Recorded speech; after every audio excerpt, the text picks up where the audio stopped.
Yannick Pandor en Ligue 3 et Zaïd Amir franchit un cap dans sa carrière. C'est dans cette vidéo, mais avant de commencer, bienvenue à toi, mon c'est la Cante. Ici on parle de l'actu du foot comorien, alors si le concept te plaît, n'hésite pas à t'abonner et à lâcher ton like.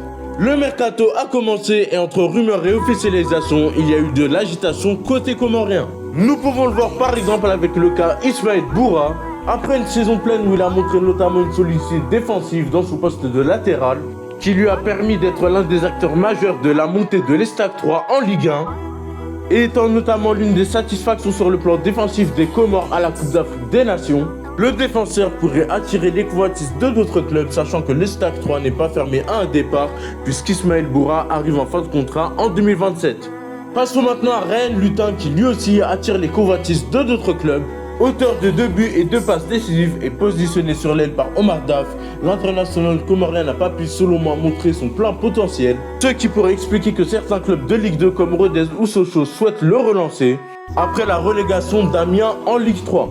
Passons désormais au jeune Aboubacar Ali Abdallah qui pourrait quitter le Royal Franc-Borin à l'issue de ce mercato.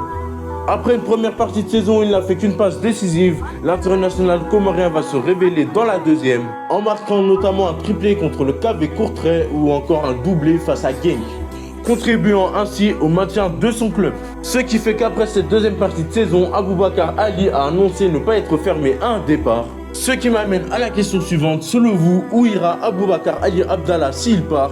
Dites-le moi dans les commentaires.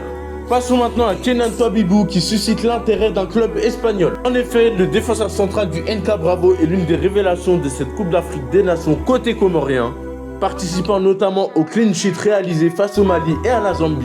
Et face à cela, Cadiz, un club de division 2 espagnol, a vu une vraie opportunité de marché, puisqu'en se renseignant sur le joueur, Kenan Touabibou a aussi réalisé une saison pleine en lien slovène, en contribuant à la qualification de son club en Ligue Europa Conférence. Et d'après la presse espagnole, Kenan Touabibou et Cadiz auraient un accord depuis le mercato d'hiver pour rejoindre le club la saison prochaine. C'est une vraie opportunité pour l'international comorien qui rejoint un club qui pourrait être un vrai tremplin pour sa carrière. Passons aux officialisations avec Zaïd Amir qui franchit un cap dans sa carrière. Auteur d'une saison intéressante où il a marqué notamment 9 buts et 2 passes D en national, et étant l'acteur principal de la première qualification des Comores en Coupe arabe, le joueur des Comores a trouvé un accord pour rejoindre Valenciennes en Ligue 3, ce qui lui permet de s'installer dans le monde professionnel. Et ce n'est pas le seul à rejoindre la Ligue 3 puisque Yannick Pandor rejoint Amiens en provenance du RC Lens, auteur d'une Coupe d'Afrique des Nations qui lui a permis de se faire connaître aux yeux de l'Afrique, avec notamment une grande prestation face au Maroc et 2 clean sheets réalisés face au Mali et à la Zambie. Le gardien des Selakant a aussi réalisé une saison intéressante avec le Royal Franc-Borin en D2 belge, en gardant 9 fois sa cage inviolée, ce qui a permis à son club de se maintenir dans son championnat. Et c'est la fin de cette vidéo. Pour voir la suite sur l'actu du foot comorien, n'hésite pas à t'abonner et à activer la cloche.